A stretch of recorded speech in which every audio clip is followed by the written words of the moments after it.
Welcome to Explorations. Today we're speaking with Dan Apple, who's the president and founder of Pacific Crest and a leader in the field of process education. In this fifth of a five-part conversation, we explore with Dan two distinct visions for the future and how the stories we tell will determine the world we live in the coming decades. So let's get to it. Well, let's take an issue about equity, right? Yeah.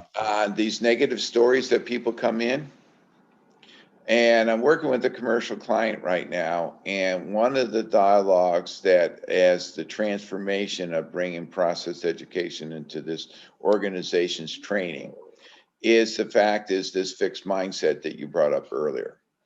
Half of the trainers go, but you don't understand the type of people we're hiring. These are not really intelligent people. We have to teach them where they're at. And currently, based upon which organization hires them, because this training center not only trains the people in their own organization, but trains the people that the organization contracts out. Okay, so they have different hiring procedures and you have a different failure rate. But currently, approximately across the board, maybe a third of the current new employees hired do not successfully complete the training and as a result end up getting fired. So now as a society, what is our obligation to take those third of those people and bring them through this 1 month experience that I was just describing, where they would outperform the best students in the course? Be transformative. I mean, it just would Absolutely. it would transform their lives. It would transform the circles that they influence and touch. It would transform society. So what if we turn around and start looking at the areas where we have the worst education? Job Corps. I have seen in operation probably 100,000 learners in context. Okay, over my 40 years. The worst repeated experience is visiting a Job Corps center. There's only one other example I have of one college, which is not one I want to bring up, that has its struggles that I saw something similar. Right. But the fact is every Job Corps center taking society's quote rejects and treat them with no respect of potential and babysitting them where they are not building any capability, and the percentage of those people who go through Job Corps that actually obtain a job and sustain that is some of the worst statistics you've ever seen. But the actual educational process itself, it just winces because of what it's not doing. What if we turn around, which I did once? I donated what I call a smart grid learning to learn camp to one of the centers. And it was about 26 students. And I got back a report that's in the Center for Workforce Energy Development that wrote an article on it.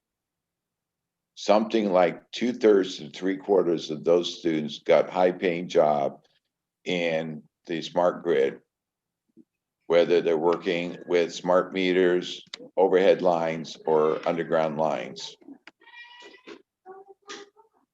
Wow. And that data was 5 times the previous success rates. So yeah, do I have interest in taking inner cities and bringing this process to them? Taking, Jackson. I talked to President uh, Hines Community College before he retired and said, Dr. Muse, with all the things we've done, you now believe that we could take the unemployed youth between 20 and 30 in the city of Jackson, which is about 25,000, and bring them through a process where there is currently 28,000 unfulfilled high-paying jobs, which is at least $50,000 a year, that is currently being unmet, and that the community college in Mississippi only producing 7,000 of those students a year. So it's a 3-year backlog. Hmm.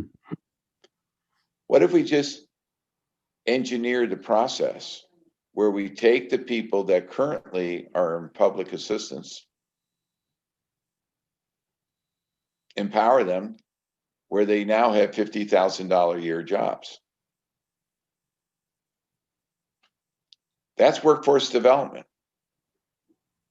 And currently, the department, I thought I had the assistant director of Department of Labor coming to see the outcome of that smart grid learning to learn, because that's was the deal of the donation. And at the last moment, they said they couldn't come. And I said, thank you, but no thanks in the future. I want better conditions before, Yeah. but I still got my experiment. I know it will work. Yeah. And I think that if we look out, here we are in 2021, the next decade is going to, I think, be, as much as last year was a year of tremendous change with the pandemic, I think we're going to be seeing accelerated change.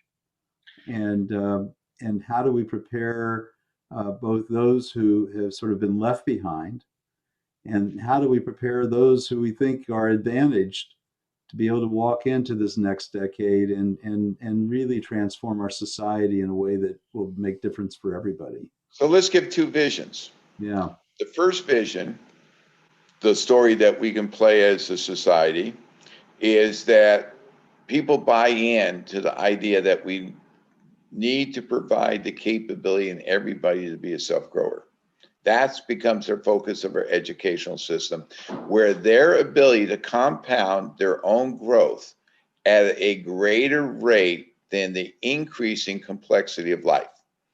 And over the last year, everybody got to see how complex life could really become just with one factor. That's right. Okay. But the fact is, made it much more apparent of all the factors that continually make life complexity rate of increasing. We're not just saying life's complexity is increasing. The rate of that increasing complexity is increasing. Yeah. Okay, so now you have a function. And if you don't grow at the compounded rate of the complexity of life growth, it's going to overtake you. And I've had a saying for about 25 years to parents, because almost every faculty member was a parent. Do you want your children to be processed by life, or do you want them to be able to process life? The key is, how strong is their growth rate? Self-growth gives you the capability to increase that growth rate. So just by empowering people as growers is not enough, because that now fixes that growth rate. No matter what you fix it at, there is a probability that life will overtake you. Right. Okay. And over the last year, we have seen life overtake so many people. So in 10 years, we could have a society of everybody processing life, or we can have a very few people with the capability of processing life. Those are two different visions. One's very optimistic, and the other one is very pessimistic. And unfortunately, our current generation is very pessimistic because they see the complexity of life. They don't see the empowerment process where they can process life and get out of life what they want. That's why we have to shift the educational focus. Well, I think this is a great note to draw to a close our conversation. And one, I want to thank you for taking the time to be here with me and with our audience. And I'm looking forward to a continuing conversation. I think this is a growing edge for me. And maybe in our next conversation, we can even delve more into this thing I call story intelligence, and maybe how story intelligence can play a role in actually helping people become self growers. And I would love to have that conversation because we've had the conversation off air for quite a while, and it would be interesting to see what we could do with it being on air.